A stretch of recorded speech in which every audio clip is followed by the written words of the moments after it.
بسم اللہ الرحمن الرحیم۔ السلام علیکم۔ پہلا پڑاؤ آیا تو ان میں سے بہت سے آدمیوں نے رات بھر دو دو ہو کر پڑاؤ کے چاروں طرف پہرا دیا۔ اس سے قافلے والے ان سے مطمئن اور متاثر ہو گئے۔ اگلی رات بھی انہوں نے اسی طرح پہرا دیا۔ تیسرے پڑاؤ تک پہنچتے قافلے میں 150 مزید افراد کا اضافہ ہو چکا تھا۔ قافلہ ایک اور پڑاؤ کے لیے رک گیا۔ سورج غروب ہو چکا تھا۔ لوگ رات بسر کرنے کے لیے اپنے اپنے انتظامات میں مصروف ہو گئے۔ عورتیں کھانا تیار کرنے لگیں۔ پانی کی وہاں کوئی قلت نہ تھی۔ علاقہ سرسبز اور پہاڑی تھا۔ پہاڑیاں ذرا پیچھے ہٹی ہوئی تھیں اور ان کے درمیان ہری بھری گھاس کا میدان تھا۔ قریب ہی صاف شفاف پانی کی ندی گزرتی تھی۔ پڑاؤ کے لیے یہی جگہ موزوں تھی۔ قافلے والے دن بھر کے تھکے ہوئے تھے۔ کھانا کھا کر لیٹے اور لیٹتے ہی سو گئے۔ محافظ سوار پہرے پر کھڑے ہو گئے اور ہر رات کی طرح پڑاؤ کے ارد گرد گھوم پھر کر پہرا دینے لگے۔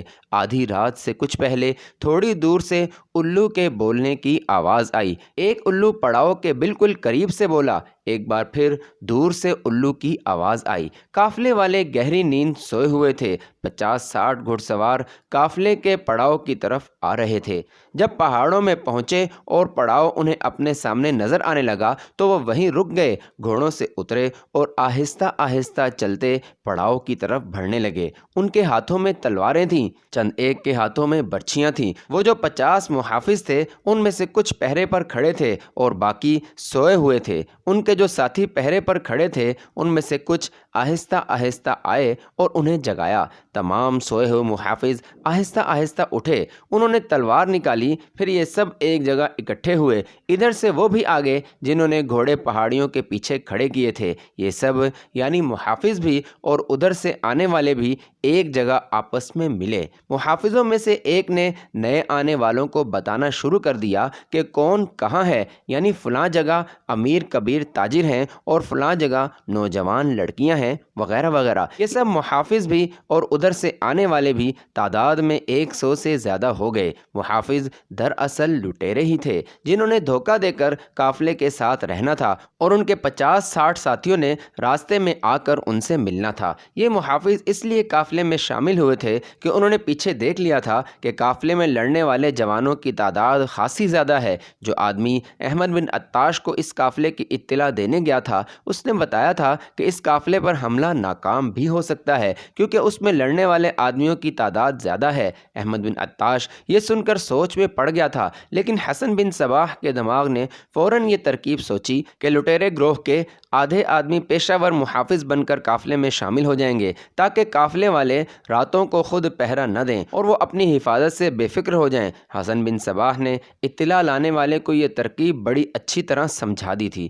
یہ شخص بڑی تیزی سے لٹیروں کو اکٹھا کرتا پھرا اور ان کا جو لیڈر تھا اسے اس نے یہ ترکیب سمجھا دی۔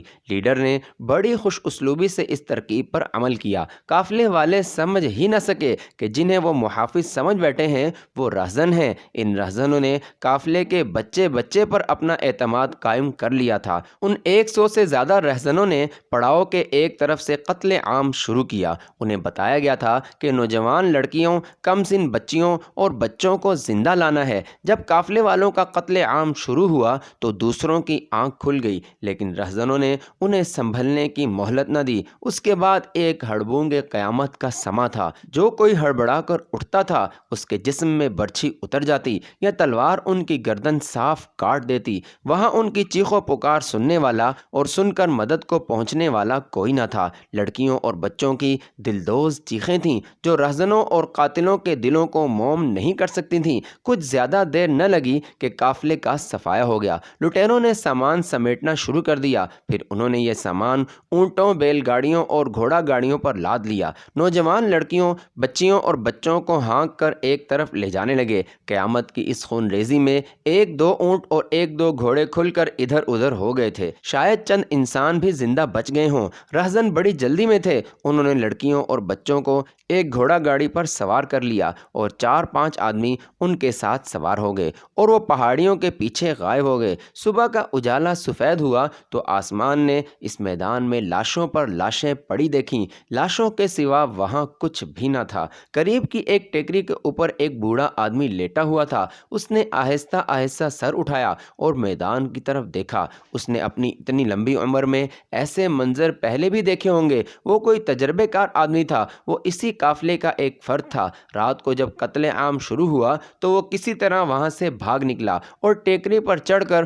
اونچی گھاس میں چھپ گیا۔ وہ رات بھر اپنے ہم سفروں اور ان کے بچوں اور عورتوں کی چیخو پکار سنتا رہا۔ وہ آہستہ آہستہ اٹھا اور ٹیکری سے اترا۔ اسے ایسا کوئی ڈر نہ تھا کہ ڈاکو پھر آ جائیں گے اور اسے بھی قتل کر دیں گے۔ وہ آہستہ آہستہ ان لاشوں کو دیکھتا گیا۔ وہ یوں محسوس کر رہا تھا جیسے خواب میں چل رہا ہو۔ وہ اپنے کنبے کو ڈھونڈ رہا تھا۔ وہاں تو کوئی کہاں تھا اور کوئی کہاں پڑا تھا۔ اسے بہت ہی چھوٹے سے ایک بچے کی لاش پڑی نظر آئی۔ بچے کی عمر چند مہینے ہی ہوگی۔ وہ کچھ دیر اس غنچے کو دیکھتا رہا جو بن کھلے مرجھا گیا تھا۔ بچے سے نظر ہٹا کر اس نے ہر طرف دیکھا۔ اسے کچھ دور ایک اونٹ نظر آیا جو بڑی بے پرواہی سے اس خونی منظر سے بے نیاز گھاس چر رہا تھا۔ بوڑھے نے آسمان کی طرف دیکھا جیسے خدا سے کچھ کہنا چاہتا ہو۔ اچانک اسے ایک خیال آیا۔ وہ بڑی تیزی سے اونٹ کی طرف چل پڑا۔ اونٹ کے پاس جا کر اس کی مہار پکڑی اور وہیں بٹھا دیا۔ پھر وہ ادھر ادھر دیکھنے لگا۔ اسے ایک کجاوا ایک جگہ پڑا دکھائی دیا۔ وہ گیا اور کجاوا اٹھا کر اونٹ کے پاس لے آیا۔ اونٹ کی پیٹھ پر رکھ کر اس نے کجاوا کس دیا۔ دودھ پیتے بچے کی خون آلود لاش اٹھا کر لے گیا۔ لاش کو کجاوے میں رکھا اور خود بھی اونٹ پر سوار ہو گیا اور اونٹ کو اٹھایا۔ اس نے اونٹ کا رخ مرو کی طرف کر دیا تھا۔ اس وقت مرو سلجوقی سلطان کا دارالحکومت تھا۔ سلطان ملک شاہ وہیں ہوتا تھا۔ ملک شاہ روایتی بادشاہوں جیسا نہیں تھا، لیکن جہاں وہ رہتا تھا وہ محل سے کم نہ تھا۔ ایک روز وہ اپنے مصاحبوں وغیرہ میں بیٹھا ہوا تھا۔ میں اللہ کا شکر ادا کرتا ہوں، ملک شاہ نے کہا اور کچھ دیر سوچ کر بولا، قافلوں کے لوٹنے کا خطرناک سلسلہ ختم ہو گیا ہے۔ ہم کسی کو پکڑ تو نہیں سکے، لیکن پکڑنے اور سزا دینے والا اللہ ہے۔ یہ اللہ ہی جانتا ہے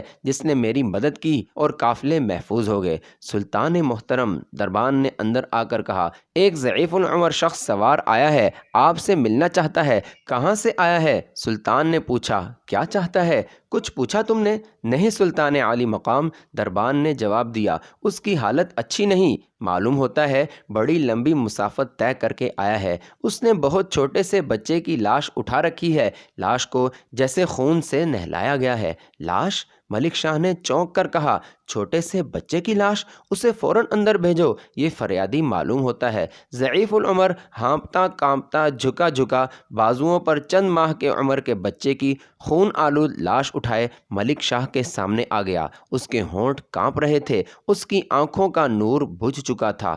او میرے بزرگ! ملک شاہ اٹھ کھڑا ہوا اور پوچھا، کیا مشکل تمہیں یہاں لے آئی ہے؟ ایک بچے کی لاش لایا ہوں اے سلطان، بوڑھے نے کہا۔ یہ آپ کا بچہ ہے؟ اس نے آگے بڑھ کر لاش سلطان کے قدموں میں رکھ دی۔ اونٹ کی پیٹھ پر 3 دن اور 3 رات سفر کیا ہے، نہ اونٹ نے کچھ کھایا ہے نہ میں نے۔ یہ اللہ کی امانت تھی جس میں سلجوقی سلطان نے خیانت کی۔ دیکھ سلطان دیکھ، اس بن کھلی کلی کو دیکھ۔ اس ننھے سے بچے میں ابھی یہ احساس بھی پیدا نہیں ہوا تھا کہ یہ زندہ ہے، اور مرتے وقت اسے یہ احساس نہیں ہوگا کہ موت نے اسے ماں کی آغوش سے اٹھا کر اپنی گود میں لے لیا ہے۔ سلطان ملک شاہ نے دربان کو بلایا اور کہا کہ وہ بچے کی لاش لے جائے اور اسے غسل دے کر کفن پہنایا جائے۔ اے بزرگ انسان، سلطان نے بوڑھے سے کہا، کیا یہ اچھا نہیں ہوگا کہ شکوہ اور شکایت سے پہلے یہ بتا دو کہ یہ بچہ کس کا ہے اور اسے کس نے قتل کیا ہے؟ یہ میرے کسی ہم سفر کا بچہ تھا۔ بوڑھے نے کہا، میں اس کے باپ کو نہیں جانتا، اس کی ماں کو نہیں جانتا، انہیں میں کبھی بھی نہیں جان سکوں گا۔ وہ بھی قتل ہو گئے ہیں۔ وہ کون تھے؟ کہاں سے آئے تھے؟ کہاں جا رہے تھے؟ میں نہیں جانتا۔ میں اتنا جانتا ہوں کہ وہ ہمارے قافلے کے ساتھ تھے۔ قافلے پر ڈاکوؤں کا حملہ ہو گیا۔ بوڑھے نے تفصیل سے سنایا کہ قافلہ کہاں سے چلا تھا، کس طرح اس میں مسافروں کا اضافہ ہوتا گیا، پھر کس طرح اور کہاں قافلے پر اس وقت حملہ ہوا جب سب گہری نیند سو رہے تھے۔ سلطان غصے کے عالم میں کمرے میں ٹہلنے لگا۔ وہ بار بار ایک ہاتھ کا گھونسا دوسری ہتھیلی پر مارتا۔ اس کے چہرے پر قہر اور عتاب کے آثار گہرے ہوتے جا رہے رہے تھے۔ کچھ عرصہ پہلے قافلوں پر حملے شروع ہوئے تھے۔ بوڑھے نے کہا، پھر یہ حملے خود ہی ختم ہو گئے۔ ان کی وجہ یہ نہیں تھی کہ آپ نے ڈاکوؤں کی سرکوبی کا کوئی بندوبست کر دیا تھا، بلکہ لوگوں نے سفر کرنا چھوڑ دیا تھا۔ ہم بدقسمت اس خوش فہمی میں نکل کھڑے ہوئے کہ منزل پر پہنچ جائیں گے۔ اس بچے کی لاش یہاں کیوں لائے ہو؟ سلطان ملک شاہ نے پوچھا۔ سلطان کو یہ دکھانے کے لیے کہ سلطان کے گناہوں کی سزا رعایا کو ملا کرتی ہے۔ بوڑھے نے کہا، میں عقیدے کا سنی ہوں،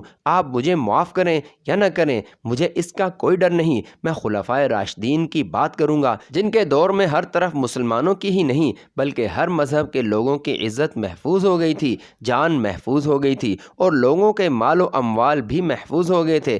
رعایا کو اور رعایا کے بچوں کو اللہ کی امانت سمجھتے تھے۔ میں بچے کی لاش اس لیے یہاں لایا ہوں کہ سلطان اس معصوم کی کھلی اور ٹھہری ہوئی آنکھوں میں اپنے گناہوں کا عکس دیکھ لیں۔ دیکھ لیا ہے میرے بزرگ، سلطان نے کہا، ہم ان قزاقوں کو پکڑیں گے۔ ہمارے قافلے سے تمام نوجوان لڑکیوں اور بچوں کو قزاق اپنے ساتھ لے گئے ہیں۔ بوڑھے نے کہا، انہیں وہ قتل نہیں کریں گے، انہیں امراء کے گھروں میں فروخت کیا جائے گا، انہیں عیش و عشرت کا ذریعہ بنایا جائے گا۔ امت رسول صلی اللہ علیہ وسلم کی بچیاں رقاصہ بنیں گی، عصمت فروش بنیں گی، اور ساری عمر اپنے سلطان کی اس گناہ کی سزا بھگتتی رہیں گی کہ سلطان نے اپنے فرائض سے نظریں پھیر لی تھیں۔ سلطان کی نیندیں حرام ہو جانی چاہیے۔ میں قافلے والوں کی روحوں کا یہ پیغام لے کر آیا ہوں۔ تاریخ بتاتی ہے کہ سلجوقی سلطان اسلام کے سچے پیروکار تھے، ان میں روایتی بادشاہوں والی خو نہیں تھی۔ اس بوڑھے نے ایسی سخت باتیں بھی کہہ ڈالی تھیں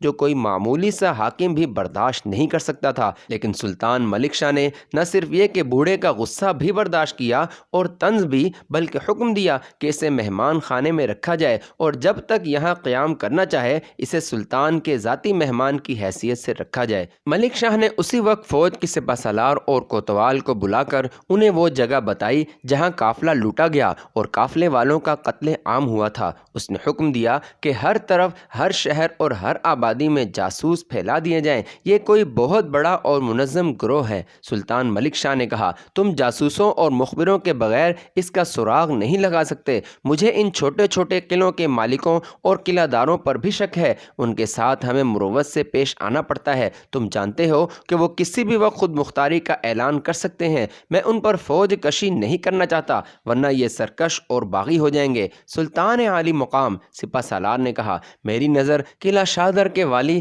احمد بن عطاش پر بار بار اٹھتی ہے۔ مجھے شک ہے کہ وہ کوئی زمین دوز کارروائیوں میں مصروف ہے۔ شاہدر ہی ایک ایسی جگہ ہے جہاں کی آبادی خاصی زیادہ ہے۔ احمد کو اس آبادی سے فوج مل سکتی ہے، اسے شاہدر کا والی میں نے ہی بنایا تھا۔ سلطان نے کہا، اور یہ شہر اس کے حوالے اس کی کچھ خوبیاں دیکھ کر کیا گیا تھا۔ اس کی شہرت یہ ہے کہ وہ اہل سنت ہے، اور وہ جب وعظ اور خطبہ دے رہا ہوتا ہے تو کفر کے پتھر بھی موم ہو جاتے ہیں۔ پہلے والے ذاکر نے وصیت کی تھی کہ شاہدر کا والی احمد بن عطاش کو مقرر کیا جائے۔ گستاخی معاف سلطان محترم، کوتوال نے کہا، کسی کی خطابت سے متاثر ہونا اور بات ہے، لیکن ایسے خطیب کی نیت اور دل میں چھپے ہوئے عزائم کو سمجھنا بالکل ہی مختلف ہے، اور یہی ایک راز ہے جو جاننا ضروری ہوتا ہے۔ مجھے کچھ ایسی اطلاعات ملتی رہی ہیں جن سے یہ شک پیدا ہوتا ہے کہ شاہدر میں اسماعیلی اکٹھے ہو رہے ہیں۔ یہ شک ایک اور وجہ سے بھی پختہ ہوتا ہے۔ سپہ سالار نے کہا، احمد نے قلعے کا والی بنتے ہی ان تمام اسماعیلیوں کو رہا کر دیا تھا جنہیں سنی عقیدہ کے خلاف کام کرتے ہوئے پکڑا گیا تھا، لیکن اب ہم اس کے خلاف کچھ نہیں کر سکتے کیونکہ 3 سال سے زیادہ عرصہ گزر چکا ہے۔ اب ہم صرف یہ کر سکتے ہیں، اور ہمیں یہ کرنا بھی چاہیے، کہ کسی ایسے جاسوس کو شاہدر بھیج دیتے ہیں جو بہت ہی ذہین، دانش مند اور ہر بات کی گہرائی میں اتر جانے والا ہو۔ وہ ذرا اونچی حیثیت کا آدمی ہونا چاہیے جو والی قلعہ کی محفلوں میں بیٹھنے کے قابل ہو۔ ایسا کوئی تمہاری نظر میں ہے؟ سلطان نے پوچھا۔ میرے پاس 2 آدمی ہیں، کوتوال نے کہا، ان دونوں میں جو بہتر ہے، اگر آپ حکم دیں تو میں اسے شاہدر بھیج دوں گا۔ بھیجنے سے پہلے میں اسے کچھ دن تربیت دوں گا۔ بھیج دو، ملک شاہ نے کہا۔ اگر فوج کشی کی ضرورت پڑی تو میں حیل و حجت سے کام نہیں کروں گا۔ میں اپنی ذات کی توہین برداشت کر سکتا ہوں، اپنے عقیدے کے خلاف ایک لفظ بھی گوارا نہیں کروں گا۔ اس شخص کا نام یحییٰ بن الہادی تھا۔ اس کی عمر 30 سال سے کچھ اوپر تھی۔ عراقی عرب تھا، خبر و اتنا کہ ہجوم میں ہوتا تو بھی دیکھنے والوں کی نظریں اس پر رک جاتی تھیں۔ جسم گھٹا ہوا اور ساخت پرکشش۔ ایسا ہی حسن اس کی زبان میں تھا۔ عربی اس کی مادری زبان تھی، فارسی بھی بولتا اور سلجوکیوں کی زبان بھی سمجھ اور بول لیتا تھا۔ یہ ترکی زبان تھی۔ شاہ سوار تھا، تیغ زنی اور تیر اندازی میں خصوصی مہارت رکھتا تھا۔ کوتوال نے اسے 8-10 دن اپنے ساتھ رکھا اور تربیت دیتا رہا۔ ابن الہادی، کوتوال نے اسے شہدر روانہ کرنے سے ایک روز پہلے کہا، یہ تو تم جان چکے ہو کہ شہدر جاسوسی کے لیے جا رہے ہو اور مجھے یقین ہے کہ تم کامیاب لوٹو گے، لیکن ایک بار پھر سن لو کہ تمہارا مقصد کیا ہے۔ شک یہ ہے کہ احمد بن عطاش کی کچھ زمیندوز سرگرمیاں ہیں، کہیں ایسا تو نہیں کہ وہ اسماعیلیوں اور باغیوں کے ہاتھوں میں کھیل رہا ہے؟ اگر ایسا نہیں تو یہ تم نے دیکھنا ہے کہ اس کے در پردہ عزائم کیا ہیں۔ کیا یہ عزائم سلطنت کے حق میں ہیں یا احمد سرکشی اور خود مختاری کی طرف بڑھ رہا ہے؟ میں آپ تک خبریں کس طرح پہنچایا کروں گا؟ یحییٰ بن الہادی نے پوچھا۔ سنان تمہارے ساتھ جا رہا ہے، کوتوال نے اسے بتایا، وہ تمہیں ملتا رہے گا، میں تمہیں اللہ کے سپرد کرتا ہوں ابن الہادی۔ اگلی صبح یحییٰ بن الہادی اور سنان شہدر کو روانہ ہو گئے۔ احمد بن عطاش کو بتایا جا چکا تھا کہ قافلہ کامیابی سے لوٹ لیا گیا ہے۔ 8-10 دنوں بعد وہ تمام زر و جواہرات جو قافلے سے ملے تھے احمد کے حوالے کر دیے گئے تھے۔ پھر باقی سامان بھی تھوڑا تھوڑا اس کو پہنچایا جاتا رہا۔ کسی کو شک تک نہ ہوا کہ قافلہ والی شہدر کے کہنے پر لوٹا گیا تھا۔ محترم استاد، ایک روز حسن بن صباح نے احمد بن عطاش سے پرمسرت لہجے میں کہا، کیا اتنا مال و دولت اور اتنی حسین و نوخیز لڑکیاں پہلے بھی آپ کو کسی قافلے سے ملی تھیں؟ نہیں حسن، احمد نے کہا، میں نے اب تک جتنے قافلوں پر حملے کروائے ہیں ان سب کا لوٹا ہوا مال اکٹھا کیا جائے تو بھی اتنا نہیں بنتا جتنا اس قافلے سے حاصل ہوا ہے۔ احمد خاموش ہو گیا اور حسن بن صباح کو غور سے دیکھ کر بولا، کیوں حسن، آج تم کچھ زیادہ ہی خوش نظر آ رہے ہو۔ ہاں استاد، حسن نے کہا، میں اس لیے خوش نہیں کہ اس قافلے نے ہمیں اتنا مالا مال کر دیا ہے، بلکہ میری خوشی کی وجہ یہ ہے کہ میری بتائی ہوئی ترکیب کامیاب رہی ہے۔ میں کوئی اور بات کہنے لگا تھا، اس کامیابی کا جشن منانا چاہیے اور اس جشن میں شہر کے لوگوں اور ارد گرد کے لوگوں کو بھی شامل کیا جائے۔ کیا لوگوں کو کھانا کھلاؤ گے؟ احمد بن عطاش نے پوچھا۔ ناچ گانا کراؤ گے؟ جو کچھ بھی کرو گے وہ بات کی بات ہے، پہلے تو سوچنے والی بات یہ ہے کہ لوگوں کو کیا بتاؤ گے کہ یہ کیسا جشن ہے؟ بتانے کی ضرورت ہی کیا ہے؟ ابن صباح نے کہا، جشن تو ہم منائیں گے، لوگوں کو کسی اور طریقے سے شامل کرنا ہے، اور وہ اس طرح کہ کم از کم 2 دن گھڑ دوڑ، نیزہ بازی، تیز زنی، تیر اندازی، کشتی وغیرہ کے مقابلے کرائے جائیں گے اور جیتنے والوں کو انعام دیں گے۔ ہم نے جشن تو اپنا منانا ہے، لیکن اس میں ایک فائدہ یہ حاصل ہوگا کہ لوگ خوش ہو جائیں گے۔ لوگوں کے ساتھ آپ کا رابطہ بہت ضروری ہے، لیکن یہ احتیاط ضروری ہوگی کہ میں لوگوں کے سامنے نہ آؤں یا انہیں اپنا چہرہ نہ دکھاؤں، کیونکہ میں نے بعد میں کسی اور روپ میں سامنے آنا ہے۔ جشن آپ کو ہر دل عزیز بنانے کے لیے ضروری ہے۔ احمد بن عطاش کو یہ تجویز اچھی لگی کہ اس نے اسی وقت جشن کی تفصیلات طے کرنا شروع کر دیں۔ پھر حکم دیا کہ شہر میں اور ارد گرد کے علاقے میں ایک ہی دن میں یہ منادی کرا دی جائے کہ فلاں دن شہدر میں گھڑ دوڑ، نیزہ بازی، تیغ زنی، کشتی وغیرہ کے مقابلے ہوں گے، جن میں جو چاہے شریک ہو کر انعام حاصل کر سکتا ہے۔ اس منادی سے شہدر کے ارد گرد کے علاقے میں نئی جان پڑ گئی۔ لوگ 1-2 دن پہلے ہی شہدر پہنچنا شروع ہو گئے۔ شہر کے ارد گرد خیموں کی ایک وسیع و عریض بستی آباد ہو گئی۔ گھوڑوں اور اونٹوں کا شمار ہی نہ تھا۔ مقابلے کے دن سے ایک دن پہلے خیموں کی بستی اتنی دور تک پھیل گئی تھی کہ اس کے درمیان شہدر گاؤں سا لگتا تھا۔ سورج غروب ہونے سے کچھ دیر پہلے حسن بن صباح اپنے استاد اور پیر و مرشد احمد بن عطاش کے ساتھ محل نما مکان کے بالا خانے کی کھڑکی میں کھڑا باہر سے آئے ہوئے لوگوں کو دیکھ رہا تھا۔ ان کی تعداد سینکڑوں نہیں ہزاروں تھی۔ میرے مرشد، حسن بن صباح نے احمد سے کہا، یہ ہے وہ مخلوق خدا جسے ہم نے اپنی مریدی میں لینا ہے۔ کیا یہ ممکن ہے یا ناممکن؟ ناممکن بھی نہیں حسن، احمد نے کہا، ہمارا کام آسان تو نہیں، ہم نے ناممکن کو ممکن کر دکھانا ہے۔ تمہارے ساتھ یہ باتیں پہلے ہو چکی ہیں، اگر حکومت ہماری ہوتی تو پھر کوئی مشکل نہ تھی۔ ہمارے سامنے سب سے بڑی رکاوٹ یہ ہے کہ حکمران سلجوقی ہیں، ہم تعداد میں تھوڑے ہیں، ہم نے ان لوگوں کے دلوں پر قبضہ کرنا ہے۔ تم مجھ سے زیادہ عقل مند ہو، اس ہجوم کو دیکھ کر مجھے معلوم ہوا ہے کہ تمہاری یہ تجویز کتنی قیمتی ہے۔ تفریح استاد محترم، حسن نے کہا، انسان کی فطرت تفریح چاہتی ہے، انسان حقیقت کا مفرور ہے، لذت چاہتا ہے۔ آپ استاد ہیں، آفتاب ہیں آپ، میں آپ کے سامنے چراغ سے بڑھ کر کیا حیثیت رکھتا ہوں؟ مجھے آپ کا سبق یاد ہے۔ ہر انسان کی ذات میں کمزوریاں ہیں اور ہر انسان اپنی کمزوریوں کا غلام ہے۔ اس ہجوم میں بڑے امیر لوگ بھی ہیں، زرپرستی اور برتری ان کی کمزوری ہے، اور جو غریب ہیں وہ امیری کی تلاش میں ہیں، انہیں امیر ہم بنائیں گے۔ احمد نے شیطانی مسکراہٹ لاتے ہوئے کہا۔ سورج غروب ہو گیا۔ شہدر اور اس کے ارد گرد خیموں کی دنیا کی گہما گہمی رات کی تاریکی اور سکوت میں دم توڑتی چلی گئی۔ باہر کے لوگ نیند کی آغوش میں مدہوش ہو گئے تو احمد اور حسن کی دنیا کی رونق عروج پر پہنچ گئی۔ شراب کا دور چل رہا تھا، نیک و بد کی تمیز ختم ہو چکی تھی۔ صبح جب طلوع ہوئی تو ہزارہ انسانوں کا انبوہ بے کراں اس میدان کے ارد گرد جمع ہو گیا جس میدان میں مختلف مقابلے منعقد ہونے تھے۔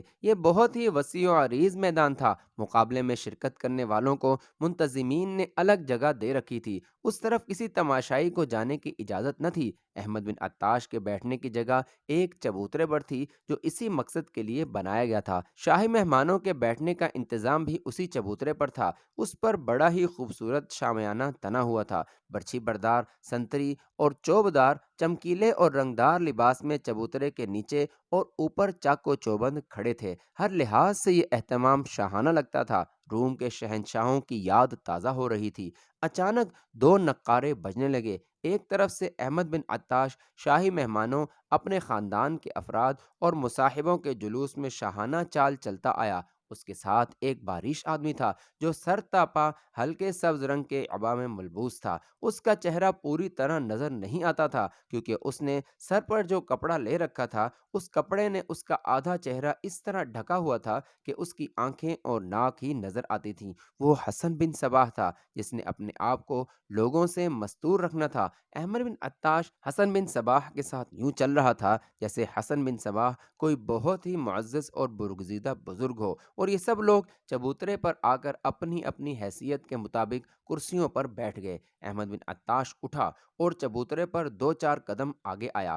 بسم اللہ الرحمن الرحیم، اس نے بڑی ہی بلند آواز میں کہا۔ میں نے ان مقابلوں کا اہتمام اس لیے کرایا ہے کہ اسلام کی پاسبانی کے لیے قوم کے ہر فرد کا مجاہد بننا لازمی ہے۔ جہاد کے لیے تیاریاں کرتے رہنا ہر مسلمان کا فرض ہے۔ میں دیکھنا چاہتا ہوں کہ ہم میں کتنے لوگ جہاد میں دشمن کو تہہ تیغ کرنے کے قابل ہیں۔ اس نے اپنا ہاتھ بلند کر کے نیچے کیا جو اشارہ تھا کہ مقابلے شروع کر دیے جائیں۔ گھڑ دوڑ شروع ہو گئی۔ لوگوں نے داد و تحسین کا شور و غل بپا کر دیا۔ اس کے بعد گھڑ سواری کے کرتبوں کے مقابلے ہوئے اور اس کے بعد شتر سوار میدان میں اترے۔ جب اونٹوں کی دوڑ ختم ہو گئی تو اعلان ہوا کہ اب تیر اندازی کا مقابلہ ہوگا۔ اس اعلان کے ساتھ ہی چار آدمی ایک بہت بڑا پنجرا اٹھائے ہوئے میدان میں آئے۔ پنجرے میں 150 کبوتر بند تھے۔ ایک آدمی نے اعلان کیا کہ ایک کبوتر اڑایا جائے گا اور ایک تیر انداز اس کبوتر کو تیر سے گرائے گا۔ یہ بھی کہا گیا کہ کوئی تیر انداز پہلے تیر سے کبوتر کو نہ گرا سکے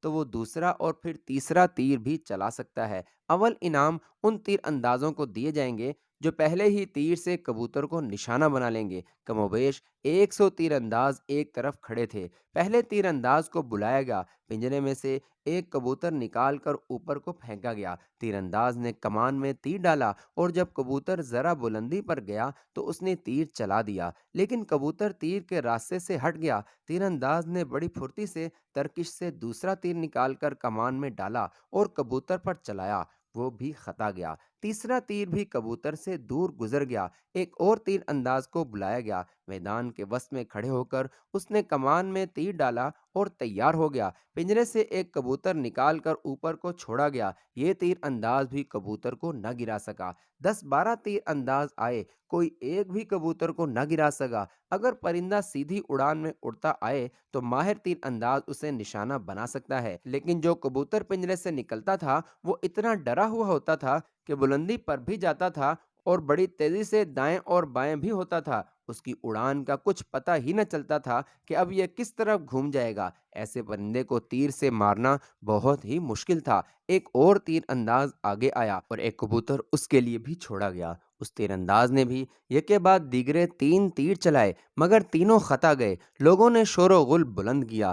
تیر اوپر جاتے اور گرتے صاف نظر آ رہے تھے۔ یہ کبوتر تینوں تیروں سے بچ گیا اور تماشائیوں کے اوپر ایک چکر میں اڑتا بلند ہوتا جا رہا تھا۔ ایک اور تیر انداز میدان میں آ رہا تھا۔ تماشائی ابھی اوپر اس کبوتر کو دیکھ ہی رہے تھے جو 3 تیروں سے بچ کر محو پرواز تھا۔ احمد بن عطاش کے چبوترے کے قریب جو تماشائی کھڑے تھے ان میں سے ایک کی کمان سے تیر نکلا جو کبوتر کے پیٹ میں اتر گیا اور کبوتر پھڑپھڑاتا ہوا نیچے آنے لگا۔ تماشائیوں پر سناٹا طاری ہو گیا۔ ان کی حیرت قدرتی تھی۔ کبوتر زیادہ بلندی پر چلا گیا تھا اور ابھی تک گھبراہٹ کے عالم میں یوں اڑ رہا تھا جیسے پھڑپھڑا رہا ہو۔ یہ تیر انداز کون ہے؟ احمد بن عطاش نے اٹھ کر اور چبوترے پر آگے آ کر کہا، اسے سامنے لاؤ، خدا کی قسم میں اس تیر انداز کو اپنے ساتھ رکھوں گا۔ ایک گھڑ سوار تماشائیوں سے نکلا اور چبوترے کے سامنے جا کھڑا ہوا۔ اس کے ہاتھ میں کمان تھی اور کندھے کے پیچھے ترکش بندھی ہوئی تھی۔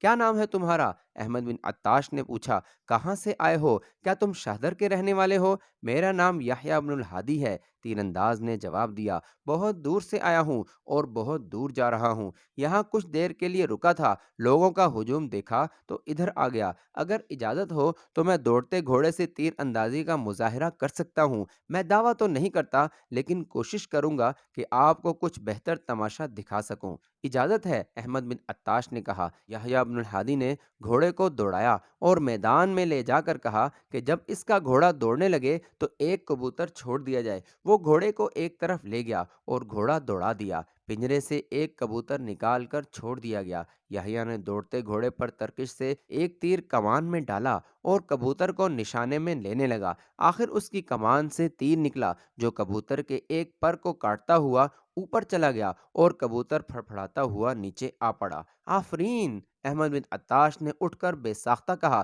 میں تمہیں آگے نہیں جانے دوں گا، شاہدر ہی تمہاری منزل ہے۔ ایک خالی اونٹ میدان میں دوڑا دیا جائے، یحییٰ نے بلند آواز سے کہا اور اس نے گھوڑے کو روک لیا۔ ایک قوی ہیکل اونٹ کو میدان کے ایک سرے پر لا کر پیچھے سے مارا پیٹا گیا۔ اونٹ ڈر کر دوڑ پڑا۔ 3 4 آدمی اس کے پیچھے پیچھے دوڑے تاکہ اس کی رفتار تیز ہو جائے۔ یحییٰ نے اپنے گھوڑے کو ایڑ لگا دی اور گھوڑے کو گھما پھرا کر اونٹ کے پہلو کے ساتھ کر لیا۔ گھوڑے کو اپنے ساتھ دوڑتا دیکھ کر اونٹ اور تیز ہو گیا۔ اونٹ کی پیٹھ پر کجاوا کسا ہوا تھا جو ایک آدمی کی سواری کے لیے کافی تھا۔ اس کی مہار زین کے ساتھ بندھی ہوئی تھی۔ یحییٰ نے رکاب سے پاؤں نکالے اور دوڑتے اونٹ کی پیٹھ پر کھڑا ہو گیا۔ وہاں سے اچھلا اور اونٹ کی پیٹھ پر پہنچ گیا۔ اس نے اونٹ کی مہار پکڑ لی۔ اونٹ گھوڑے سے الگ ہو گیا۔ یحییٰ اونٹ کو گھوڑے کے پہلو میں لے گیا اور اونٹ کی پیٹھ سے کود کر گھوڑے کی پیٹھ پر دوبارہ سوار ہو گیا۔ اس نے یہ کرتب دکھانے سے پہلے اپنی کمان پھینک دی تھی۔ اس نے گھوڑے کو موڑا اور چبوترے کے سامنے جا رکا۔